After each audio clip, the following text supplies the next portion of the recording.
हाँ जी, हेलो नमस्कार, जय हिंद साथियों। कैसे हो आप? आई होप आप सभी अच्छे होंगे, मस्त होंगे। दोस्तों आज का जो सेट है वो सेट नंबर 2 है। इससे पहले हम एक सेट करा चुके हैं जिसमें मैंने आपको सिनोनियम, एंटोनियम्स, वन वर्ड और इडियम्स कराए थे।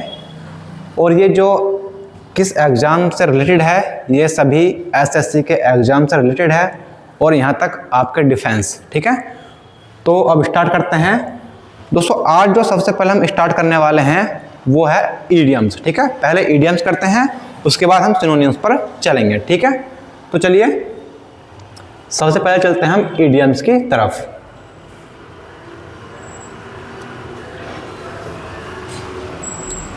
ठीक है जी, चलिए। तो पहला वर्ड है दोस्तों टीथिंग प्रॉब्लम। पहला वर्ड क्या है भाई? Teething problem. एक मिनट रुकिएगा बस। हाँ जी, रेडी हो क्या आप सभी? चलिए, तो दोस्तों पहला वर्ड क्या है? Teething problem.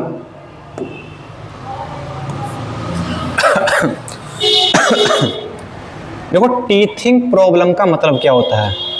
इसका मतलब होता है जब हम किसी कार्य को शुरुआत में करते हैं, यानी स्टार्टिंग करते हैं किसी कार्य की, तो उसमें जो हमें प्रॉब्लम होती है उसको बोलते हैं हम टीथिंग प्रॉब्लम। जैसे कि आप इस वाले पिक्चर को देख रहे होंगे, ये वाला लड़का बच्चा है छोटा सा, इसके अभी 2 दांत निकल रहे हैं। तो जैसे कि अभी इसकी स्टार्टिंग फेज है दांत निकलने की, तो आप देखोगे इसको बहुत ज़्यादा दर्द होगा, ये रोएगा, इसको यहाँ तक कि फीवर भी होगा। तो दोस्तों जब किसी बच्चे के दांत निकलते हैं तो उसको क्या होता है? पेन होता है, उसको प्रॉब्लम होती है। तो आप वहाँ से रिलेट कर सकते हो कि जो टीथिंग प्रॉब्लम का जो मतलब होता है वो होता है एक स्टार्टिंग प्रॉब्लम, यानी कि option number B, problem at the start of a new project. यानी किसी भी प्रोजेक्ट या किसी भी कार्य को करने में जो शुरुआती झटके या शुरुआती प्रॉब्लम होती है उसी को बोलते हैं हम टीथिंग प्रॉब्लम। आई होप ये वाला इडियम आपको अच्छे से समझ आया होगा और यहीं पर याद हो गया होगा। ठीक है दोस्तों, तो चलिए अब चलते हैं नेक्स्ट की तरफ। नेक्स्ट है मिली माउथेड। मिली माउथेड, इसका मतलब क्या होता है बताइए? मिली माउथेड का मतलब क्या होता है भाई? इसका मतलब होता है सॉफ्ट स्पोकन। जैसे कि आप देख पा रहे होंगे ये कबीर दास जी हैं। ये कौन है? कबीर दास जी हैं। ठीक है, आपने अक्सर देखा होगा इनकी जो वाणी थी वो बहुत ही मधुर थी, बहुत ही स्वीट थी। ठीक है, तो आप वहाँ से रिलेट कर सकते हो कि भाई मिली माउथेड का मतलब होता है जो व्यक्ति बहुत ही मीठे स्वभाव का होता है, बहुत ही मीठा बोलता हो, अच्छे से बोलता हो, उसको बोलते हैं मिली माउथेड, यानी कि option number B, soft spoken. ठीक है भाई, चलें, चलिए चलते हैं नेक्स्ट की तरफ। नेक्स्ट है बाय फिट्स एंड स्टार्ट्स। इसका मतलब क्या होता है भाई? बाय फिट्स एंड स्टार्ट्स, आप देख पा रहे होंगे ये एक बहुत ही जो फैटी सी लड़की है, इसका इतना फैट क्यों है? ये इतनी मोटी क्यों है बताइए? ये इसलिए इतनी मोटी है क्योंकि ये फिट होना चाहती है। क्या चाहती है? ये फिट होना चाहती है, लेकिन ये क्या करती है? स्टार्ट तो कर देती है, स्टार्ट तो कर देती है, लेकिन उसको रेगुलर तरीके से काम को नहीं कर पाती है, रेगुलर ये दौड़ नहीं पाती है, रेगुलर ये एक्सरसाइज को नहीं कर पाती है। इसीलिए इसका जो वेट है, इसका जो वजन है, सेम ऐसा ही है। ठीक है, कोई चेंजिंग नहीं हुई है, इसके वजन में कोई भी घटोत्तरी नहीं हुई है। क्यों? ये फिट होने के लिए सोचती तो है, स्टार्ट करती है, लेकिन इर्रेगुलर तरीके से, रेगुलर कार्य को नहीं करती है। तो आप इसका आंसर मुझे बताइएगा क्या हो सकता है? तो इसका आंसर हो जाएगा इर्रेगुलरली। ठीक है भाई, तो आई होप ये अच्छे से समझ आ गया होगा क्या वर्ड है या क्या इडियम है। इडियम है बाय फिट्स एंड स्टार्ट्स, यानी कि ये जो लड़की है अपनी फिटनेस को स्टार्ट करती है कि हाँ मैं अपनी फिटनेस को अच्छे से करूंगी, मेंटेन करूंगी, लेकिन स्टार्ट करने के बाद में फिर क्या रुक जाती है, उस कार्य को वो रेगुलर नहीं कर पाती है, इसलिए इसका आंसर हो जाता है इर्रेगुलरली। ठीक है, तो बाय फिट्स एंड स्टार्ट का मतलब होता है इर्रेगुलरली। आई होप आपको ये अच्छे से समझ आ गया होगा। चलते हैं नेक्स्ट वन। नेक्स्ट है एट लॉगरहेड्स। एक छोटा सा बस 20 सेकंड दीजिएगा, मैं एक बार चेक कर लेता हूं इसको कि सही दिख रहा है या नहीं। चलिए, सही दिख रहा है ना सभी को? ठीक है भाई। हाँ जी, एट लॉगरहेड्स इसका मतलब क्या होता है भाई? इसका मतलब होता है आपस में झगड़ा होना। क्या होना? आपस में झगड़ा होना। एट लॉगरहेड्स यानी कि आपस में झगड़ा होना। आप इस वाली पिक को देख पा रहे होंगे, ये हमारा इंडिया है और ये क्या है? हमारा ही पाकिस्तान है। समझ रहे हो ना? 1947 में हमारा ही था, लेकिन क्या हुआ, ये वाला जो एरिया है इसको लेकर क्या है, दोनों में झगड़ा है। भारत में और पाकिस्तान में इस वाले कश्मीर को लेकर क्या है? झगड़ा है। ठीक है, और देखो ये ऊपर भारत के हेड पर भी है, ये भारत के हेड पर भी है, तो आप यहां से रिलेट कर सकते हो कि एट, थोड़ा सा साउंड आ गया था। देखो एक बात छोटी सी है कि यहाँ पर थोड़ा सा साउंड आता है आपको बाहर का, आप उसको बस थोड़ा सा अवॉइड कीजिएगा। जैसे ही थोड़ा सा इम्प्रूवमेंट हम करते हैं वैसे ही हम इस वाली वॉइस को रिड्यूस कर देंगे। हमारे पास अभी ऐसे क्या बोल सकते हैं उसको, इंस्ट्रूमेंट नहीं है, चीज़ें नहीं हैं इस नॉइस को ख़त्म कर सके। आप सिर्फ और सिर्फ मेरी वॉइस पर ध्यान दीजिएगा, बाकी पर ध्यान नहीं दीजिएगा। ठीक है, तो चलिए एट लॉगरहेड्स। देखो हेड्स, कश्मीर भारत के हेड पर है, भारत का ताज है, ये पाकिस्तान है, ये इंडिया है। ठीक है भाई, तो इस कश्मीर को लेकर, भारत के हेड को लेकर, भारत के ताज को लेकर पाकिस्तान और इंडिया में क्या है भाई? झगड़ा है। तो आप रिलेट कर सकते हो, एट लॉगरहेड्स का मतलब हो जाता है इन कॉन्फ्लिक्ट विद समवन, यानी किसी के साथ झगड़ा होना। किसी के साथ झगड़े होने को बोलते हैं हम एट लॉगरहेड्स। आई होप अच्छे से समझ आ गया होगा। अब चलते हैं नेक्स्ट की तरफ। नेक्स्ट क्या होने वाला है देख लीजिएगा। देखो ये भी कितना अच्छा है, आप इस पिक को देखते ही इसका आंसर दे सकते हो। देखो ये है बाबरी मस्जिद। क्या है ये? बाबरी मस्जिद। बाबरी मस्जिद है भाई ये।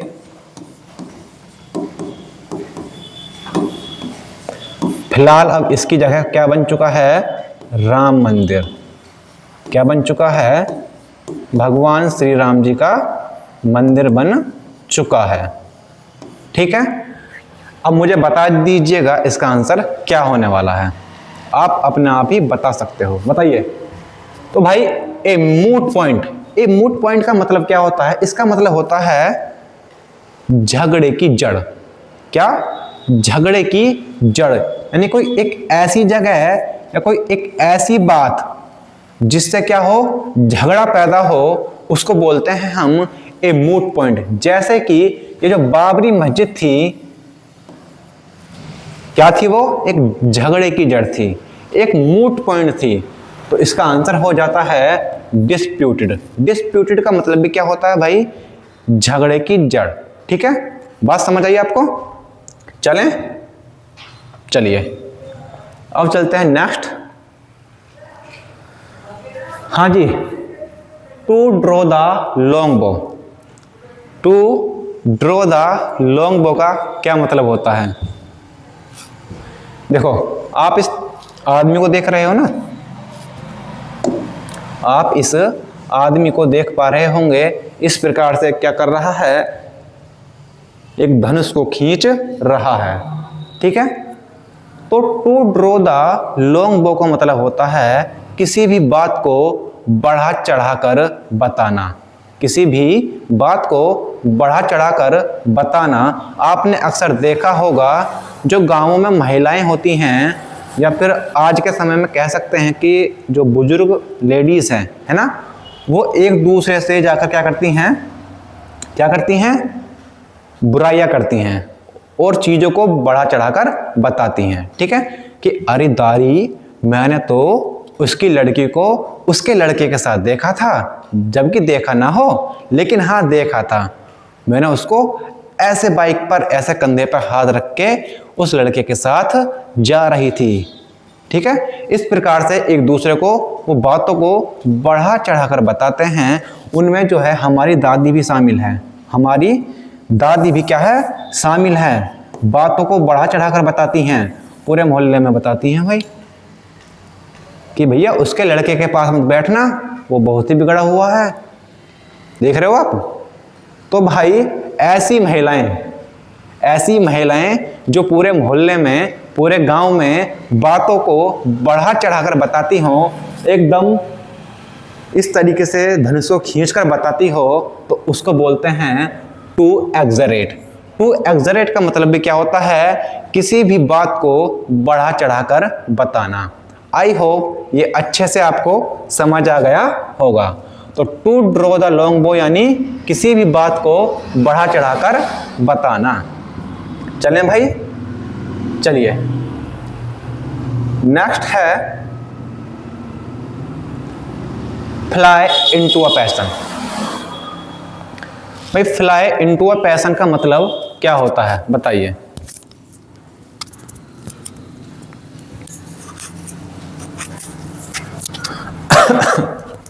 बताइए भाई, फ्लाई इनटू अ पैशन का मतलब क्या होता है। पिक में देखो और बताइए फिर मुझे इसका आंसर। देखो ये महिला अपने पति को क्या कर रही है, गुस्सा कर रही है। भाई एक्चुअली हुआ क्या था, ये बोल रहा था कि भाई मैं मीटिंग में जाऊंगा और उस मीटिंग में बहुत सी लड़कियां भी आने वाली हैं और उसमें मेरी एक्स भी आने वाली है। जैसे ही इसने ये बोला कि उस मीटिंग में मेरी भी एक्स आने वाली, यानी मेरी एक्स भी आने वाली है, तो भाई तुरंत ये क्या हो गई, फ्लाई इनटू अ पैशन हो गई, यानी कि अचानक से क्या हो गई, इस पर गुस्सा हो गई। तो फ्लाई इनटू अ पैशन का मतलब हो जाता है भाई अचानक से गुस्सा हो जाना, यानी कि option number C, to become angry suddenly, अचानक से गुस्सा हो जाना। आई होप अच्छे से समझ आ गया होगा। चलिए चलते हैं नेक्स्ट। देखो भाई नेक्स्ट है येलो बेलीज। येलो बेलीज या फिर चिकन हार्टेड। चिकन हार्टेड तो आप अच्छे से जानते होंगे, लेकिन येलो बेलीज आ जाता है तो मुझे लगता है आप इसमें मार खा सकते हो। अब येलो बेलीज को देखकर बता दीजिएगा आप कि इसका आंसर क्या होने वाला है, बताइए। भाई येलो बेलीज का होता है डरपोक। जैसे ही इसको ये लगा कि ये भूत का हाथ है तो एक साथ ऐसे डर गया, ये क्या हो गया, डर गया। ठीक है, तो येलो बेलीज का मतलब होता है एक ऐसा व्यक्ति जो डरपोक हो, कावर्ड हो, तो इसका आंसर हो जाता है ऑप्शन नंबर बी, यानी कि कावर्ड्स। ठीक है, येलो बेलीज या फिर चिकन हार्टेड का मतलब होता है एक ऐसा व्यक्ति जो डरपोक हो, यानी कि कावर्ड हो। ठीक है, चिकन हार्टेड हो। ठीक है भाई, चलें नेक्स्ट क्या है। नेक्स्ट है a rolling stone gathers no moss. बताइए, एक ऐसा पत्थर जो हमेशा लुढ़कता रहता हो, एक स्थान से दूसरे स्थान तक जाता रहता हो, क्या वो कोई मास क्या इकट्ठा कर सकता है, क्या उसमें वजन हो सकता है, यानी वो क्षण भंगुर हो जाएगा, वो टूट जाएगा, उसकी कोई वैल्यू नहीं रहेगी। तो a rolling stone gathers no moss का मतलब होता है एक ऐसा व्यक्ति, जस्ट वेट, थोड़ा साउंड है, ठीक है, जस्ट वेट।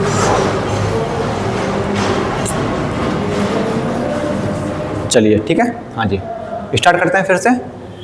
ए rolling stone gathers no moss, इसका मतलब होता है कि एक ऐसा व्यक्ति जो कभी भी एक स्थान पर नहीं रुकता हो, एक स्थान पर ध्यान नहीं लगाता हो, ऐसे व्यक्ति को बोलते हैं a rolling stone gathers no moss. यानी कि a person who does not settle in one place for a long time does not gain wealth, name और fame। ये यहाँ पर है fame, FAME। यानी एक ऐसा व्यक्ति जो कभी भी एक स्थान पर नहीं रुकता, वो कभी भी संपत्ति या फिर नाम या फिर कोई फेम नहीं कमा पाता। जैसे कि एक पत्थर लुढ़कता रहता है और उसके बाद वो क्या हो जाता है, टूट टूट कर चकनाचूर हो जाता है, रेत हो जाता है, उसकी कोई वैल्यू नहीं होती। उसी प्रकार a rolling stone gathers no moss का मतलब हो जाता है एक ऐसा व्यक्ति जो कभी भी एक स्थान पर सेटल नहीं हो पाता, वो कभी भी फेम या फिर अपना नाम को प्राप्त नहीं कर पाता। ठीक है, आई होप ये भी अच्छे से समझ आ गया होगा। जैसे आप इस पिक्चर में देख रहे हो, ये व्यक्ति है, इसका ध्यान यहाँ पर भी है, यहाँ पर भी है, कभी इसमें जा रहा है, कभी लैपटॉप चला रहा है, कभी इस तरीके से कर रहा है। लेकिन ये जो महिला है एकदम आराम से किताब में ध्यान लगाए हुए एकत्र नीचे बैठी हुई है कुर्सी पर। ठीक है, तो फिर क्या कर सकती है, ये गैदर मॉस, यानी ये मॉस को, अपनी फैम को प्राप्त कर सकती हैं। लेकिन ये नहीं कर सकता क्योंकि इसका ध्यान अलग अलग जगहों पर है, ये एक जगह पर रुका ही नहीं है। ठीक है भाई, तो आई होप ये जो आपको इडियम है मैंने बताए हैं समझ आ गए होंगे।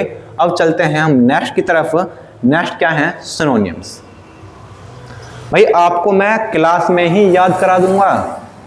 यदि आप अच्छे से पढ़ोगे तो 100% आपको क्लास में ही याद होने वाले हैं। चलिए सिनोनिम्स करते हैं अब। सॉरी।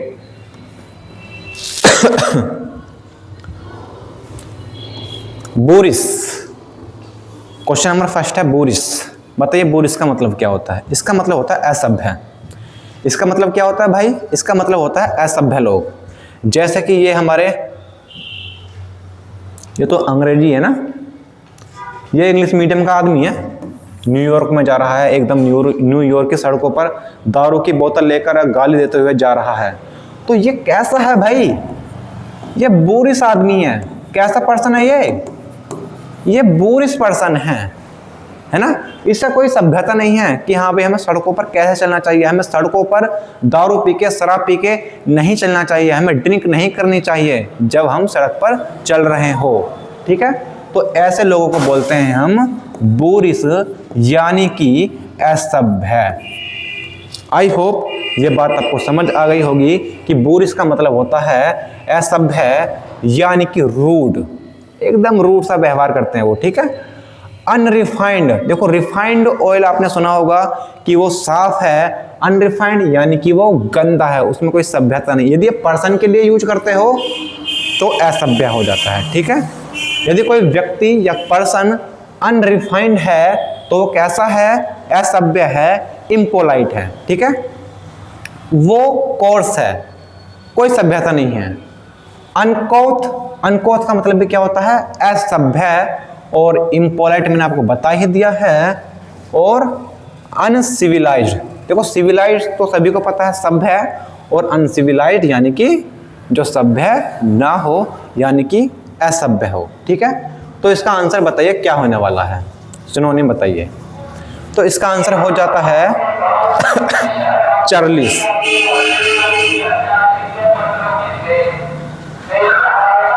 एक मिनट बस, इसको साउंड को जाने दो। ये जो बोल रहा है आदमी कुछ बेच रहा है कि बालों से चूरन लीजिएगा, बालों से चूरन लीजिएगा, पर हमको नहीं लेना, हाँ जी, तो चार्लिस का मतलब भी क्या हो जाता है, असभ्य। ठीक है, चलिए। तो भाई सिविलाइज तो इसका क्या हो जाता है, एंटोनियम हो जाता है। सिविलाइज का क्या हो जाता है, एंटोनियम हो जाता है। देखो रिजाइम और टेरिटरी ये एक दूसरे का क्या है भाई, सिनोनियम है। ये एक दूसरे का क्या है, सिनोनियम है। और इनका मतलब होता है साम्राज्य या फिर क्षेत्र या फिर एरिया, किसी चीज का एरिया, किंगडम। राजा महाराजा का होता था ना पहले कि ये वाला साम्राज्य मेरा है यहाँ तक का। ठीक है, बे भैया शांत कर ले यार, इसको शांत कर ले यार, थोड़ा सा वेट है ना, बस 30 सेकंड, फिर चला जाएगा ये। इतना आप इसको रिवाइज कीजिएगा। बुरिस यानी कि असभ्य, रूड, अनरिफाइंड, कोर्स, अनकोथ, इम्पोलाइट और अनसिविलाइट। ठीक है, चला गया ना। चलिए, तो एक बार फिर से देखें, बुरिस का मतलब क्या होता है। बुरिस का मतलब होता है असभ्य लोग। कैसे लोग, असभ्य। जैसे ये कि हमारे महाजन हैं, सड़क पर घूम रहे हैं, दारू की बोतल लिए हुए, आराम से गाली देते हुए चल रहे हैं न्यूयॉर्क की सड़कों पर। पुलिस आएगी इनको और लॉकअप में डाल देगी। क्यों डालेगी भाई, ये असभ्य हैं, इनमें कोई सभ्यता नहीं है। ठीक है, तो ऐसे लोगों को क्या बोलते हैं हम, बुरिस बोलते हैं, असभ्य लोग बोलते हैं। रूड, अनरिफाइंड, कोर्स, अनकोथ, इम्पोलाइट और अनसिविलाइट। तो इसका आंसर हो जाता है चार्लिस। चार्लिस व्यक्ति भी कैसा होता है, असभ्य होता है। ठीक है भाई, समझ आया आपको। चलिए, रिजाइम और टेरिटरी का मतलब क्या होता है, साम्राज्य यानी कि किंगडम या फिर किसी चीज का एरिया।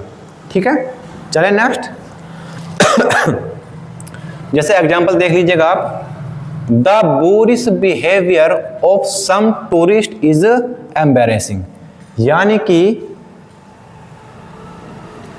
कुछ यात्रियों का जो बुरिस व्यवहार है वो कैसा है, एक शर्मिंदगी पैदा करने वाला है। ठीक है भाई, चलें।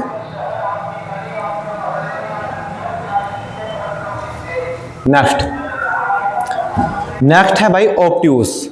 ऑब्ट्यूस का मतलब क्या होता है।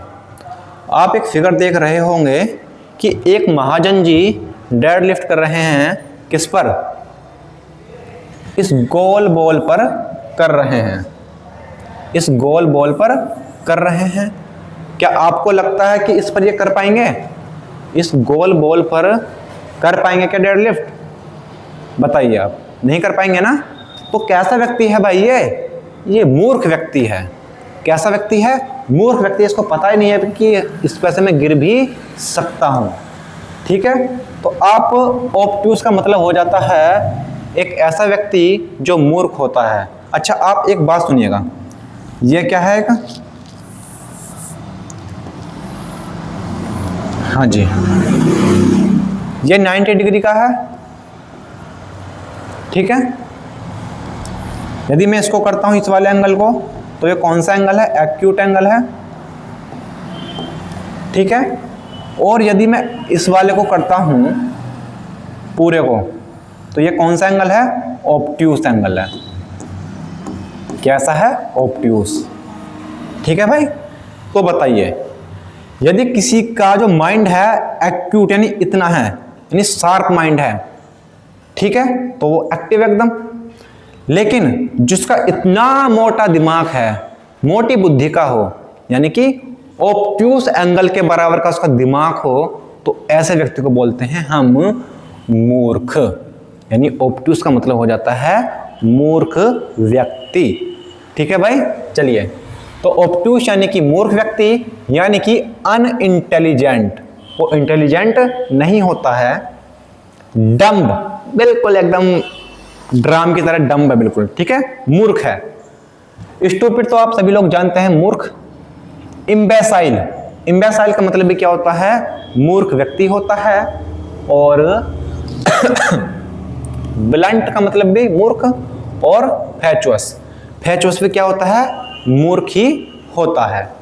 चलें, तो इसका आंसर क्या होने वाला है मुझे बताइएगा। इसका बताना है हमें सिनोनियम। तो भाई इसमें मैं आपको बता देता हूं, प्रॉम्प्ट, प्रॉम्प्ट का मतलब होता है क्विक, यानी कि तेजी, तेज तर्रार व्यक्ति, है ना, क्विक। सैगेसियस होता है बुद्धिमान, यानी कि वाइज। सैगेसियस व्यक्ति कैसा होता है? बुद्धिमान, यानी कि वाइज। तो ये तो इसका एंटोनियम हो जाता है। क्या है ये इसका antonym?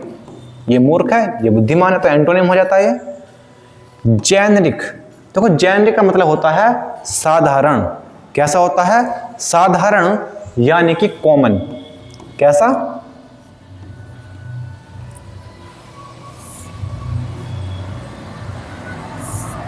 Common. Not specific, not specific, ठीक है। और कॉन्वोल्यूटेड का मतलब होता है एक ऐसा व्यक्ति जो उलझा हुआ होता है, पजल्ड होता है। कैसा होता है? पजल्ड होता है, उसको बोलते हैं कॉन्वोल्यूटेड, पजल्ड, ठीक है। तो भाई इसमें ऑब्ट्यूस का कोई भी सिनोनियम नहीं है, तो इसका आंसर हो जाता है ऑप्शन नंबर ई, यानी कि नन ऑफ दीज। ठीक है भाई, तो इसका एक और लिख लीजिएगा, कॉम्प्लिकेटेड। कॉम्प्लिकेटेड यानी कि जो पजल होता है, ठीक है।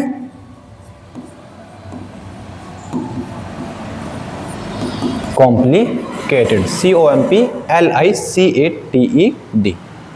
ठीक है भाई। चलें, तो आई होप ये आपको अच्छे से समझ आ गया होगा। चलते हैं नेक्स्ट की तरफ। देखो भाई, इस पे एक छोटी सी स्टोरी बताने वाला हूं, ध्यान से सुनिएगा, बिल्कुल याद करा दूंगा यहीं पर, ठीक है। और आप इसको देख रहे हो ना, ये स्टोरी होने वाली है इस पर। चलिए देखो भाई, इंसेप्शन, इंसेप्शन का मतलब होता है किसी चीज की शुरुआत होना, किसी चीज की शुरुआत होना, उसको बोलते हैं हम इंसेप्शन। अब आप देख रहे हो, ये मोहतरमा जी को दे रहे हैं एक रिंग अपने घुटनों पर बैठ के, ऐसे घुटनों पर बैठ के क्या दे रहे हैं?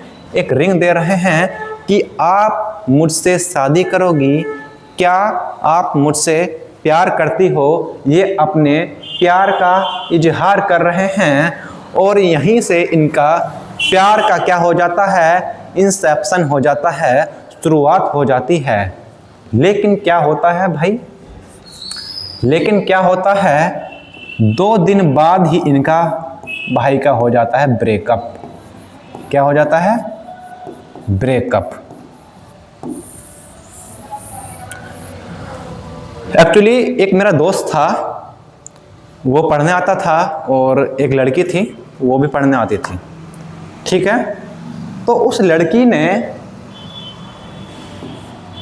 उस लड़के को 2 सतमोले दिए।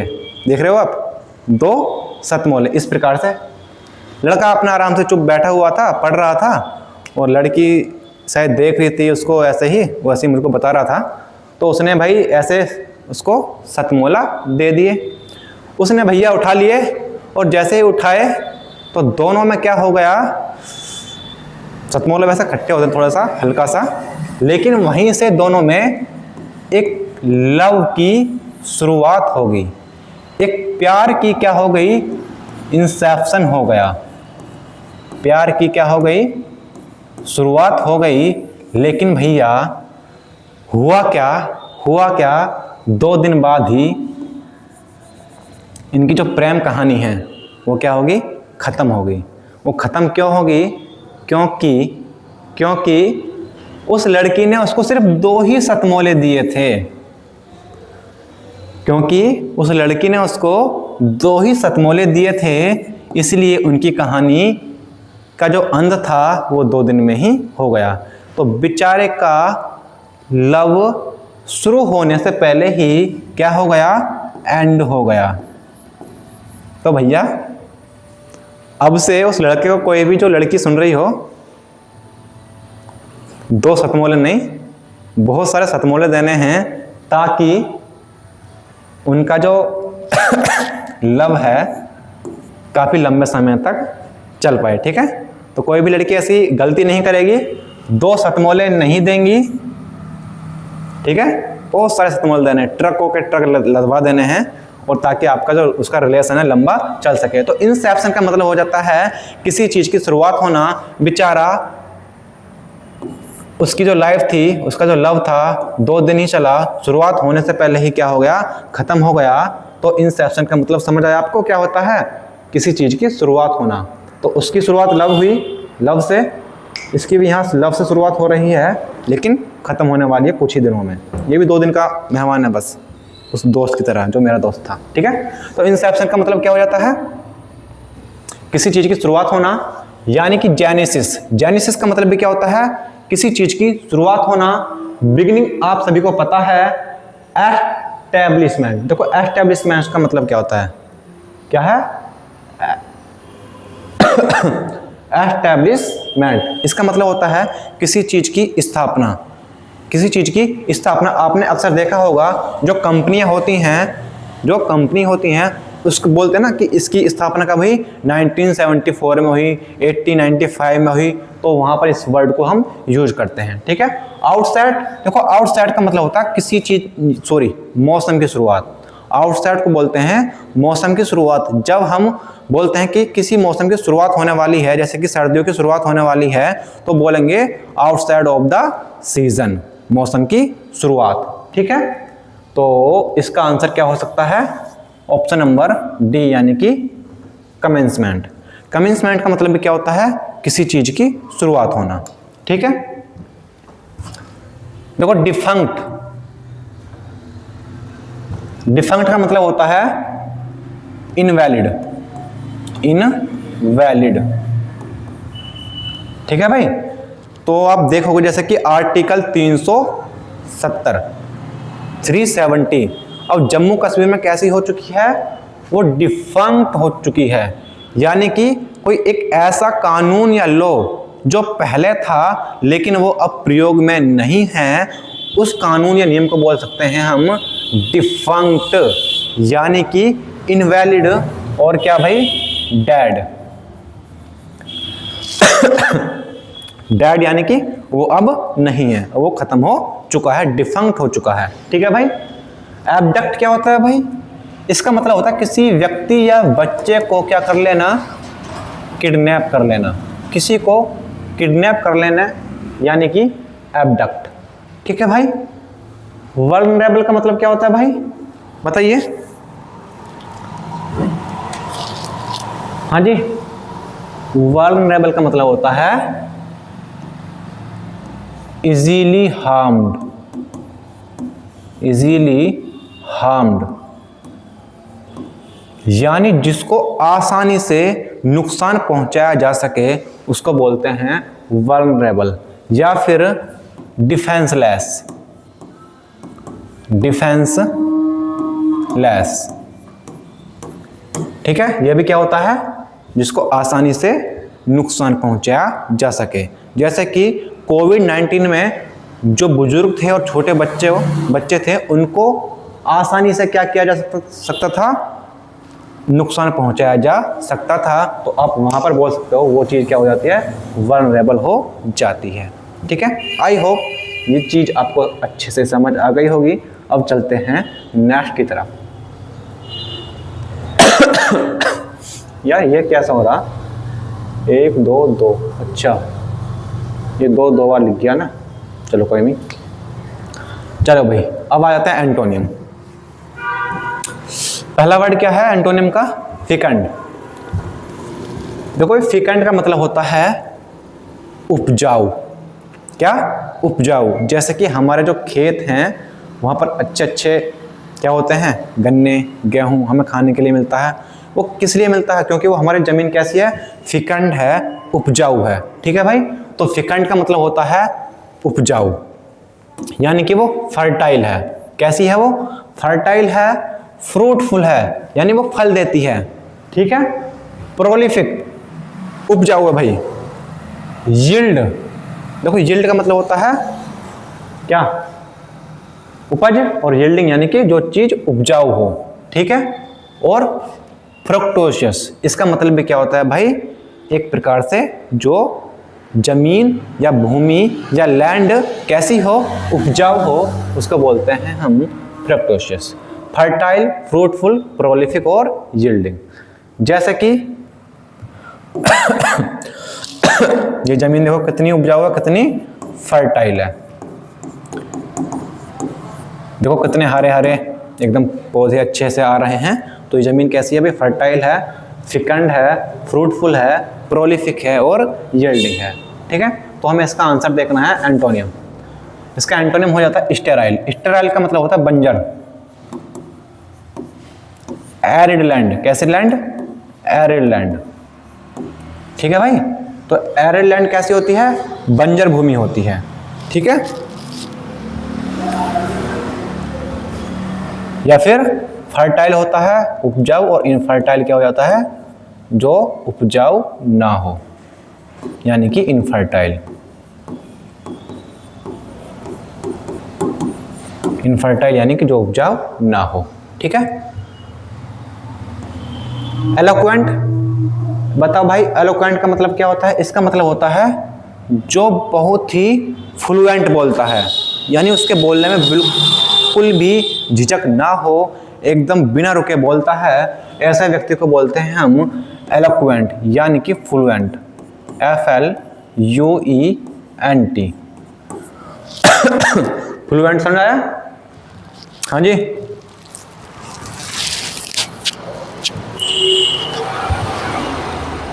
पिकुलियर। पिकुलियर का मतलब क्या होता है भाई, ऑकवर्ड, यानी कि अजीब सा। स्ट्रेंज, स्ट्रेंज यानी कि जो चीज बहुत ही अजीब सी होती है, भद्दी सी होती है, उसको बोलते हैं हम पिकुलियर। और परवर्स, परवर्स का मतलब होता है जिसका व्यवहार एक्सेप्टेबल ना हो, जिसके व्यवहार को स्वीकार नहीं किया जा सके, यानी उसका व्यवहार कैसा हो, इमोरल हो, उसके व्यवहार में कोई नैतिकता ना हो, अनैतिकता से वो भरा हुआ हो, ऐसे व्यवहार को बोलते हैं हम परवर्स, यानी कि नॉट एक्सेप्टेबल। नॉट एक्सेप्टेबल, या फिर बोल सकते हैं इमोरल। IMMORAL। इमोरल का मतलब क्या इमोरल का मतलब क्या होता है भाई, जो चीज एक्सेप्टेबल ना हो। ठीक है, आई होप ये बात आपको समझ आ गई होगी। अब चलते हैं नेक्स्ट की तरफ। हाँ जी, नेक्स्ट है इबुलिएंट। इबुलिएंट का मतलब क्या होता है भाई, बताइए। इसका मतलब होता है खुश मिजाज, यानी एकदम चेयरफुल बंदा। जैसे कि लड़की कैसी है, एकदम चेयरफुल है, एकदम ऐसे मजे से हैप्पी एकदम, है ना। तो इबुलिएंट का मतलब क्या होता है भाई, खुश मिजाज, यानी कि इलेटेड। जो व्यक्ति इलेटेड होता है उसको बोलते हैं हम खुश मिजाज। Accelerated, Jubilant, cheerful. चेयरफुल यानी कि एकदम चीयर्स करते हैं जब मैच जीत जाते हैं एकदम खुशी के साथ, तो वहां से रिलेट कर सकते हो चेयरफुल, खुश मिजाज। Blunt, merry. देखो MARRY, मैरी होती है शादी, और मैरी MERRY ये होती है खुश मिजाज, यानी कि जिंदा दिल। ठीक है, जॉन्टे। जॉन्टे का मतलब भी यही होता है, यूफोरिक और विवेशियस। विवेशियस का मतलब भी जो एकदम चीयरफुल होता है। कैसा होता है, चीयरफुल होता है, उसको बोलते हैं हम विवेशियस। तो इसका आंसर हो जाता है फॉरलॉर्न। इसका मतलब होता है दुखी, यानी कि सैड। ठीक है भाई। परफिडियस, देखो परफिडियस को अच्छे से सुनना, बिल्कुल रिलेट करा दूंगा मैं इसको। परफिडियस का मतलब होता है जो व्यक्ति किसी भी व्यक्ति के लिए क्या ना हो, लॉयल ना हो। जैसे कि कपल लोग होते हैं, कैसे होते हैं, कपल होते हैं, एक लड़की और एक लड़का होता है, एक दूसरे से बातें करते हैं और 2 दिन बाद छोड़ के चले जाते हैं, तो वो क्या है, वो परफिडियस हैं, यानी कि वो अपने पार्टनर के लिए क्या नहीं है, लॉयल नहीं है, यानी कि वो डिसलॉयल हैं। क्या है भाई, डिसलॉयल हैं, वो बेवफा हैं। बेवफा तेरा मासूम चेहरा भूल जाने के काबिल नहीं है। ठीक है, तो परफिडियस यानी कि बेवफा, वो डिसलॉयल हैं, लॉयल नहीं हैं। ठीक है भाई। तो परफिडियस का मतलब समझ आया? हाँ जी, परफिडियस डिसलॉयल, और फैनेटिक आपको बता दूं ये होता कट्टर। कट्टर लोग होते हैं जो बोलते हैं कि मैं कट्टर हिंदू हूँ, मैं कट्टर मुस्लिम हूँ, लेकिन ये नहीं बोल सकता कि मैं कट्टर हिंदुस्तानी हूँ, मैं कट्टर भारतीय हूँ। नहीं, हमको तो आपस में लड़ना है, तो आपस में लड़ना नहीं है, कट्टर नहीं होना है। कट्टर भारतीय बनो, कट्टर हिंदू या मुस्लिम नहीं बनो। ठीक है भाई। तो फैनेटिक यानी कि कट्टर। Option number D, virulent. बताइए इसका मतलब क्या होता है? देखो, विरुलेंट का मतलब होता है हार्मफुल। हार्मफुल यानी कि हानिकारक। Detrimental, detrimental. Injurious, INJURIOUS। Injurious का मतलब भी क्या होता है भाई? जो हानिकारक हो, यानी कि विरुलेंट। आई होप आपको ये बात समझ आ गई होगी। एक और लिख लीजिएगा इसमें, इनफिडल। इनफिडल का मतलब भी क्या होता है भाई? जो व्यक्ति अपने पार्टनर के लिए क्या होता है? लॉयल ना हो। क्या ना हो? लॉयल ना हो, बेवफा हो। ठीक है, चलिए नेक्स्ट। अरे भाई ये कहाँ जा रहा है? बड़ा बहुत ज़्यादा दिख रहा है ना, बहुत ज़्यादा एकदम उत्साहित लग रहा है भाई। ये तो अपनी गर्लफ्रेंड से मिलने जा रहा है, फूल लेके, बुके लेके जा रहा है कि आज तो भाई इसको बुके देके एकदम इम्प्रेस कर दूंगा। एकदम उत्साहित है एकदम। ठीक है, तो भाई आर्डेंट। आर्डेंट का मतलब क्या होता है? इसका मतलब होता है उत्साहित, उत्साह से भरा हुआ। ठीक है, जैसे कि ये आदमी है, एकदम कोट पैंट पहन के, बेल्ट वेल्ट लगा कर, जूते वूते, एकदम अच्छे से बुके लेके जा रहा है अपनी गर्लफ्रेंड से मिलने कि यार भाई तेरे को मैं एकदम इम्प्रेस कर दूंगा। ठीक है, तो बहुत ज़्यादा ये उत्साहित है, ये बहुत ज़्यादा कीन है। कीन यानी कि उत्साहित। ठीक है, एंथुजियास्टिक। एंथुजियास्टिक भी क्या होता है? उत्साहित। पैशनेट, एविड, फेरवेंट और जेलस। देखो, JEALOUS। यदि जे होता तो ये होता ईर्ष्यालु, ईर्ष्या करना, और यदि जेड है तो ये हो जाता है हमारा उत्साहित। ठीक है भाई, समझ आ गया? और ईगर बंदा भी कैसा होता है? जो व्यक्ति ईगर होता है वो बहुत ज़्यादा उत्साहित होता है। जैसे ये कि अपनी गर्लफ्रेंड को प्रपोज करने के लिए क्या है? बहुत ही ज़्यादा ईगर है, उत्साहित है। ठीक है भाई, तो इसका आंसर क्या हो जाता है हमारा? इसका आंसर हो जाता है एपैथेटिक। एपैथेटिक का मतलब होता है जो किसी चीज में इंटरेस्ट ना लेता हो, यानी कि नॉट इंटरेस्टेड। नॉट इंटरेस्टेड, और क्या बोल सकते हैं? इनडिफरेंट। बिल्कुल भी वो रुचि नहीं रहता किसी चीज में। इनडिफरेंट। ठीक है, इंडिजिनस। बताओ इंडिजिनस का मतलब क्या होता है? इंडिजिनस का मतलब होता है स्वदेशी। जो व्यक्ति, जैसे कि हम इंडिया में रहते हैं तो हम अपनी जो स्वदेशी चीज़ें हैं उनको अपनाते हैं। जो बाहर की चीज़ें आती हैं वो कैसी होती हैं? विदेशी होती है ना। तो इंडिजिनस यानी कि नेटिव, NATIVE। ये क्या हो जाता है? स्वदेशी हो जाता है। और फ्रेल, फ्रेल का मतलब होता है कमजोर, वीक, दुबला पतला, है ना, वीक। ठीक है भाई। और कॉन्टिजियस, इसका मतलब क्या होता है भाई? इसका मतलब होता है आसपास, यानी कि पास, एडजेसेंट। जैसे कि अयोध्या में क्या थे? वो राम मंदिर और मस्जिद जो वहां पर कैसे थी? वो एडजेसेंट थी, एक दूसरे के क्या थी? पास थी। तो उसको बोलते हैं हम कॉन्टिजियस। ठीक है, एडजेसेंट, एडजेसेंट। ठीक है भाई, समझ आ गया आपको?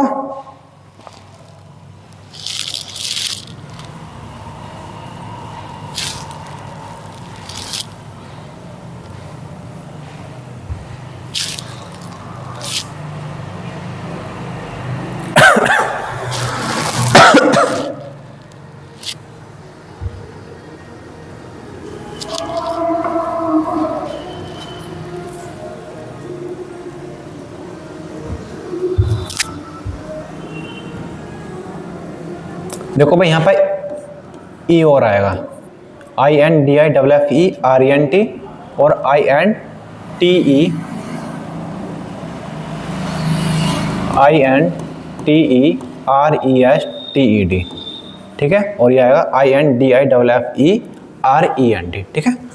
आई होप ये क्लास आपको बहुत ही ज़्यादा यूज़फुल लगी होगी, अच्छी लगी होगी और अच्छे से समझ आ गई होगी, ठीक है। तो नेक्स्ट वीक नहीं या फिर 1 या 2 दिन में क्लास नेक्स्ट आने वाली है, जिसमें मैं आपको शायद पक्का नहीं कह रहा, NDA या फिर CDS के PYQ कराने वाला हूँ, ठीक है। तो सभी लोग इस वीडियो को शेयर कर दीजिएगा अपने दोस्तों को, ठीक है। सब्सक्राइब और लाइक के लिए मैं कहूँगा नहीं, यदि आपको अच्छा लगेगा कि हाँ के कंटेंट में दम है तो ही कीजिएगा लाइक और सब्सक्राइब, ठीक है, अदरवाइज नहीं, ठीक है। चलिए मिलते हैं आपसे नेक्स्ट वीडियो में, तब तक के लिए जय हिंद जय भारत।